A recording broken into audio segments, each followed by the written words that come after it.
तुम्हाला आठवतं का? लहानपणी तुम्हाला काहीतरी मोठं व्हायचं होतं. काहीतरी मोठं स्वप्न होतं तुमचं. मग अचानक असं काय झालं? ती स्वप्न कुठं गेली? मी मित्रांनो तुम्हाला आज एक प्रश्न विचारणार आहे. अतिशय महत्वाचा प्रश्न आहे, की तुमचं स्वप्न कोणी मारलं? हु किल्ड युअर ड्रीम्स? असं काय झालं? समाजाने तुमचं स्वप्न मारलं? आई-वडिलांनी? परिस्थितीनी? का तुम्ही स्वतःच तुमचं स्वप्नचा खून केला? तुम्ही स्वतःच तुमच्या स्वप्नांना मारलं? खरं सांगायचं तर आपण आपल्या स्वप्नांसह जन्म घेतो. लहानपणी बघा आपल्याला कसलीही भीती नसते. लहानपणी जर आपल्याला लहान मुलाला कोणी विचारलं तुला काय व्हायचंय, तर तो म्हणतो मला इन्स्पेक्टर व्हायचंय किंवा तो म्हणतो मला डॉक्टर व्हायचंय, मला बिझनेसमॅन व्हायचंय किंवा मला पायलट व्हायचंय. असं प्रत्येक लहान मुलाला बिनधास्त ते फिअरलेस असतात. आणि लहान मुलं तर काही भीती घेऊन जन्माला येत नाहीत. त्यामुळे ते दे आर फिअरलेस आणि ते अतिशय बिनधास्तपणे त्यांचं मत, त्यांचं स्वप्न सांगत असतात. मग हळू हळू जसं जसं आपण मोठं होत जातो, कोण करतो आपल्या स्वप्नांचा खून मित्रांनो? पहिली गोष्ट, पहिली जी सिच्युएशन आपल्या स्वप्नांचा खून करते, ती मला असं वाटतं, की ती म्हणजे समाज. बऱ्याच वेळा आपण जर एखादी गोष्ट शेअर केली, की मला हे बनायचंय, तर लगेच आजूबाजूची आपली जी लोकं असतात, ते म्हणतात, "अरे ह्याच्यामध्ये पडू नको, ह्याच्यामध्ये पैसा नाहीये किंवा हे फील्ड सेफ नाहीये, हे सुरक्षित नाहीये किंवा ह्याच्यामध्ये गॅरंटीड नाहीये, सिक्युरिटी नाहीये, जॉबची गॅरंटी नाहीये." अशी बऱ्याचशा गोष्टी किंवा आपल्या घरात हे काम कोणी केलेलं नाहीये किंवा हे काम कोणी करत नाहीये. तर अशा बऱ्याचशा एक्सक्युजेस लोकं देत असतात, आपल्या आजूबाजूची लोकं. आणि त्याच्यामुळं आपल्या स्वप्नांचं पहिला मर्डर किंवा पहिला खून तिथंच होतो मित्रांनो. दुसरी जे सिच्युएशन आपल्या लाईफमध्ये बऱ्याच वेळा येते, की ज्याच्यामुळं मला असं वाटतं, की आपल्या स्वप्नांचा तिथं खून होतो, ती म्हणजे की आपल्याला आलेलं अपयश. बऱ्याच वेळा आपल्याला एखादी गोष्ट आपण एकदा फेल झालो, दुसऱ्यांदा फेल झालो, की लोकं आपल्याला हसायला सुरुवात करतात आणि आपण आपल्याला स्वतःला दोष द्यायला सुरुवात करतो. आणि ॲक्चुअली अपयश ही यशाची पहिली पायरी असते. पण आपण अपयश ह्याला आपल्याकडं अ, आपण त्याला काहीतरी माझ्यात काहीतरी कमी आहे किंवा माझं काहीतरी चुकलंय म्हणून मी फेल झालोय आणि आपण म्हणून स्वतःलाच दोष द्यायला सुरुवात करतो. मित्रांनो, अपयश ही यशाची पायरीच आहे. म्हणजे असं म्हणतात fail your way to success. सक्सेसच्या मार्गामध्ये खूप वेळा आपल्याला म्हणजे आपल्याला अपयश हे येणारच आहे. आपल्याला आपण जर गाडीने कुठे चाललो असेल कारमध्ये, तर बऱ्याच वेळा आपल्याला रेड सिग्नल लागणार आहे म्हणून काय आपण रिटर्न येत नाही. पण ते जसे स्टॉप असतो दॅट म्हणजे ती गोष्ट जी आहे अपयश ऍक्च्युली सक्सेस असं इंग्लिशमध्ये म्हणतात success is a very poor teacher but failure is a great teacher. कारण की माणूस सक्सेसमध्ये तेवढं शिकत नाही जेवढं फेल्युअरमध्ये शिकतो. तो अनालाइज करायला सुरुवात करतो की मी का फेल झालो. पण आपण अनफॉर्च्युनेटली आपल्या भारतामध्ये अपयशी अपयश जर कोणाला मिळालं तर त्याच्यावरती लोक हसतात, त्याला कमी दाखवतात किंवा आम्ही तुला बोललो होतो, तुला सांगितलं होतं ना आम्ही, तू आमचं ऐकलं नाही. असं म्हणून त्याला आणि त्यामुळं एकदा तो जरा त्याला हे झालं, की तो नेक्स्ट टाईम कधी म्हणजे इच्छा असूनही पुढे येत नाही मग तो. त्याला असं वाटतं, की नको माझं मी म्हणजे मला समजत नाही किंवा मला कळत नाही, पण बाकीच्या लोकांना खूप नॉलेज आहे. मित्रांनो, तुम्ही बिझनेस स्टार्ट करा, तुम्ही कुठल्याही क्षेत्रामध्ये काहीतरी मोठं करायचंय, तर 100% तुम्हाला अपयशाला, फेल्युअरला कुठल्याही लाईटचा शोध लावला, शास्त्रज्ञ म्हणला मी 10,000 वेळा, तो 10,000 वेळा फेल झाला. तर त्याचं उत्तर असं सुंदर होतं. मला वाटतं आईन्स्टाईन होता. मला म्हणजे करेक्ट करा इफ आय एम रॉंग. कॉमेंटमध्ये जरूर लिहा.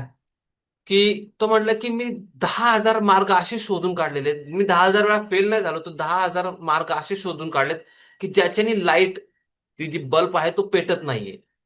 मी 10,000 वेळा फेल नाही झालेलो, तर 10,000 मार्ग असे शोधून काढले ज्याच्याने हे वर्क नाही होते.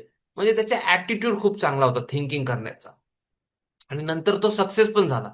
आणि आज मित्रांनो, आज जस्ट इमॅजिन करा, आज लाईट नसती तर काय झालं असतं? जर त्यांनी हार मानली असती तर.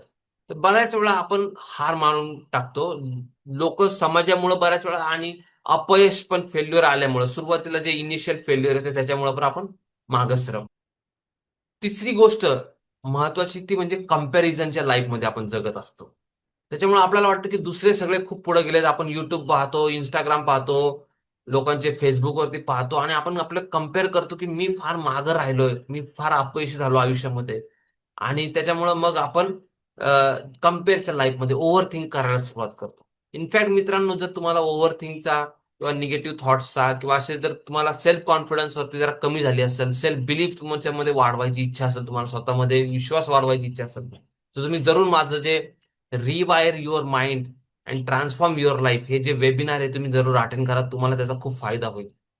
कारण की मी अशी कम्युनिटी डेव्हलप करतोय जिथं कॉन्फिडन्स आणि निगेटिव्ह थॉट्सला जागा नाहीये आपल्या लाईफमध्ये. आणि एक हॅपी प्रॉस्परस अबंडंट आपण लाईफ जगू शकतो. आणि त्याच्याची सुरुवात होते आपण स्वतःवरचा आपला विश्वास वाढवणं आणि निगेटिव्हिटीला थारा न देणं. आणि ओव्हर थिंकिंग करून काहीच फायदा होत नाही मित्रांनो. इनफॅक्ट नुकसान होतं आपलं खूप. तर त्याच्यासाठी जो माझं खूप साऱ्या गोष्टी आपल्याला अनलर्न करायच्या आहेत. आपल्या माइंडमध्ये एक पॅटर्न तयार झालाय की मी एवढंच कमवू शकतो किंवा एक म्हणजे कॉन्क्रीट झालेलं आहे. तर त्याच्यातून आपल्या स्वतःला बाहेर अ, म्हणजे काढणं खूप इम्पॉर्टंट आहे. तो पॅटर्न मधून बाहेर पडणं. तर तुम्ही जरूर याची डिस्क्रिप्शन बॉक्समध्ये इथं लिंक आहे. तुम्ही त्या लिंकला कनेक्ट करू शकता. व्हॉट्सअप ग्रुपची लिंक आहे डिस्क्रिप्शन बॉक्समध्ये. तुम्ही त्याच्यावरती क्लिक करून माझ्या व्हॉट्सअप ग्रुपमध्ये जॉईन होऊ शकता आणि अपकमिंग वेबिनार तुम्ही अटेंड करू शकता. आणि मित्रांनो, जसं मी तुम्हाला सांगितलं की आपण कंपॅरिझनच्या लाईफमध्ये जगतो, तर ह्या कंपॅरिझनमुळे सुद्धा खूप आपल्याला त्रास होतो आणि आपल्याला असं वाटतं की मी खूप मागं राहिलोय. आणि मग आपण काय करतो, एक सिक्युअरनेस शोधायला सुरुवात करतो की सेफ सिक्युअर जॉब मी पाहतो. आपण रिस्क घ्यायची इच्छा होत नाही आपल्याला लाईफमध्ये, आपण रिस्क नाही घेत. आणि असं म्हणतात की risk and reward go hand in hand. जेवढी तुम्ही रिस्क घ्याल तेवढीच लाईफमध्ये तुम्हाला रिवॉर्ड पण तेवढाच मिळेल. हा, ऑफकोर्स रिस्क घेतली लाईफमध्ये तर आपल्याला फेल्युअरचा पण आपल्याला सामना करावा लागतो. पण failure is a great teacher. त्याच्यातून आपण शिकून आपण अजून पण जबरदस्त बाउन्स बॅक करू शकतो मित्रांनो. तर हे जे समाज म्हणा किंवा जवळचे आजूबाजूचे लोक किंवा अपयश किंवा ह्या सगळ्या गोष्टींमुळे आपण आपल्या ड्रीम्सला, आपल्या स्वप्नांना बऱ्याच वेळा मारून टाकतो. आणि मित्रांनो, सगळ्यात वाईट गोष्ट काय माहितीये? सगळ्यात वाईट गोष्ट आहे, ऍट द एज ऑफ 60, 70, 75 ची जी लोक आहेत ना, त्यांचा सर्व्हे केला गेला. आणि हे खरी गोष्ट आहे, त्यांचा सर्व्हे केला गेला आणि त्यांना विचारलं गेलं की तुम्हाला लाईफमध्ये काय रिग्रेट आहे का, काही पश्चाताप आहे का? तर त्यांनी काय उत्तर दिलं माहितीये? त्यावेळेस ज्यावेळेस 40 मध्ये मला एक बिझनेस करायची इच्छा झाली होती. पण त्यावेळेस मी हा विचार करायचो की लोक काय म्हणतील, घरचे विरोध करतील किंवा मला फेल होईल, मला जमलं नाही तर. पण जर मी त्यावेळेस थोडी डेअरिंग केली असती आणि जर तो मी बिझनेस स्टार्ट केला असता, तर मी कुठल्या कुठं पोहोचू शकलो असतो.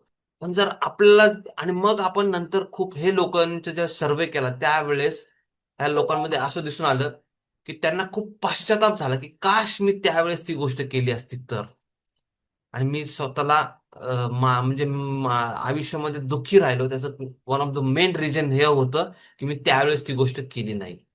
तर मित्रांनो, असं रिग्रेटफुल लाईफ जगायचंय का स्वतःबद्दल कॉन्फिडंट आणि गर्व स्वतःला बद्दल झाला पाहिजे त्या एज मध्ये आपल्याला, तसं लाईफ जगायचंय, हा आपला स्वतःचा म्हणजे डिसिजन असेल. फायनली एवढं सांगल, आपण अजूनही जिवंत आहोत. हे धडधड धडधड चालू आहे. आपण विचार करू शकतो. तरी याचा अर्थ आपलं स्वप्न मेलेले नाही मित्रांनो.